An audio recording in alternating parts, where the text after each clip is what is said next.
Greetings everyone, Retro Indie Gamer here with the Zelda series review. Today, we will discuss the two Nintendo 64 games, Ocarina of Time and Majora's Mask. Ocarina of Time was first released on the Nintendo 64 in 1998, making it the first 3D entry in the series. Other than that, the game mostly improves on elements that had already been established in A Link to the Past, such as the dual world idea, as well as bringing in items introduced in that game such as the Master Sword and the hookshot. It also helped to refine the formula for the Zelda games that was set by A Link to the Past. The game is a prequel to A Link to the Past, set many centuries prior to it, showing the origins of Ganon and showing the first glimpse of him in his human form as Ganondorf. The plot of the game is one that I'm sure most of you know. The game begins as Link has a dream showing events to come. He lives in the Kokiri Forest just outside of Hyrule, inhabited by a race of beings where all are accompanied by a fairy, and is the only person there who doesn't have one. The dying Great Deku Tree sends a fairy named Navi to Link to accompany him on the adventure he has to embark on. He goes to the Great Deku Tree and manages to kill a creature infecting him. In return, he gives him the Spiritual Stone of Forest in his final breaths, and is told to go out to Hyrule itself and visit the castle, where he meets Princess Zelda. It is here that Link gets his first glimpse of Ganondorf and is told by Zelda to give the other two Spiritual Stones in the land. The first belongs to the Gorons and Death Mountain. Now, while the Gorons were first introduced in this game, Death Mountain certainly wasn't, as it went all the way back to the first Zelda. He gets the Spiritual Stone from the chief, Dorina, after destroying the monsters in the Dagos Cavern, and then has to go to Zora's Domain, where the third stone is, and is given to him by the Zora Princess, Ruto, after rescuing him from the insides of the whale, Jabu Jabu. Link then pulls the Master Sword from its pedestal and goes into a 7-year sleep.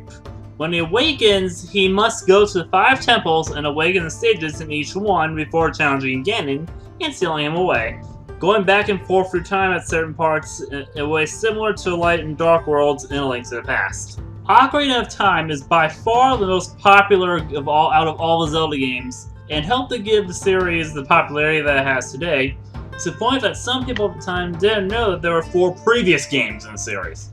Though to be fair about that, there were 5 years between the release of Link's Awakening and Ocarina of Time, and Link's Awakening was a handheld game. Ocarina is often heralded as the best game in the series, and while I don't really agree with that, it is certainly among the best.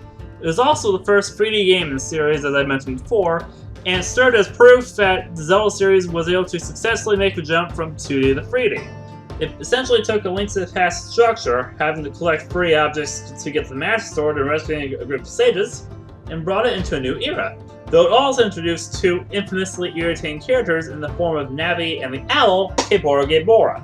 On the flip side, Ocarina also introduced many iconic characters such as Saria, Naboru, Ruto, and Malon. Not to mention Link's horse, Epona. I mean, who can forget that scene when you jump over the fence out of Lon Ranch? The next game, Majora's Mask, was released 18 months later in 2000 and is very different from its predecessor. Now, 18 months is a short amount of time for the development of a game, in any era, or especially in the modern era. The main reason why Nintendo was able to make Majora's Mask in such a short amount of time is because it used Ocarina of Time's engine and many of the same character models, though some were modified and improved. The game is well made, but it does feel rushed in some places. Majora's Mask is an interesting game when it comes to its design. It uses time travel more than most other Zelda games since everything that takes place within a 3-day time cycle, forcing you to go through several cycles to accomplish different tasks, especially when it comes to side quests. The game has only 4 dungeons, make it one of the shortest Zelda games in theory, but certainly makes up for it with all the side quests such as collecting pieces of heart and masks. And trust me, you're going to want to get all the masks so you can get the Fierce Deity's mask, which turns one of the hardest Zelda end bosses into one of the easiest. The Nintendo 64-era Zelda games, Ocarina of Time and Majora's Mask, are both great titles that are among the best the series has to offer, and have both been re-released many times.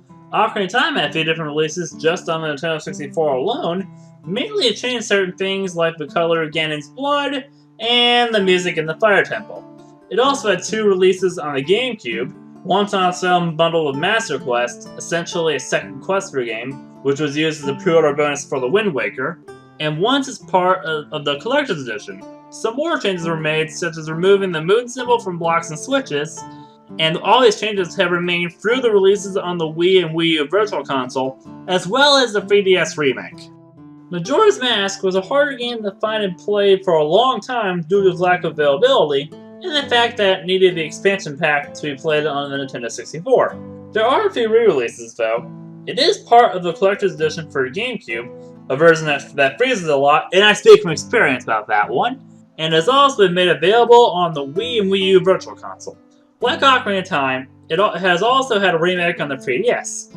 Though unlike Ocarina, which was practically the same game with a fresh coat of paint, the Majora's Mask remake has many changes. Some are massive improvements, such as improving the way the game saves, though there are some strange changes, such as changing one of the challenges needed in the moon to get the Theocetes mask. Not to mention that whoever was in charge of the temple bosses had a strange obsession with eyes, since all 4 of them were changed and added eyes for weak points. Both are great games, and if you are new to the series or never played these games before, I highly recommend that you do. If you can, I recommend getting the 3DS remakes of both. But if you can't, the Virtual Console versions are a close second choice, or even the GameCube port for Ocarina of Time. Just don't play Majora's Mask on the GameCube, trust me on that one. Though if you like constantly freezing and repeating sections of a game, go right ahead. I'm not stopping you. Have it away.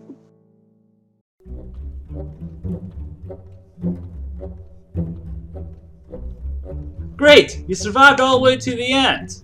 I sure hope you enjoyed this video. If you did, feel free to like and click that subscribe button in the corner to stay up to date with the latest videos. You can also follow me on Facebook and Twitter to stay up to date with the latest on videos and other projects. While you're at it, here are some other videos you might enjoy.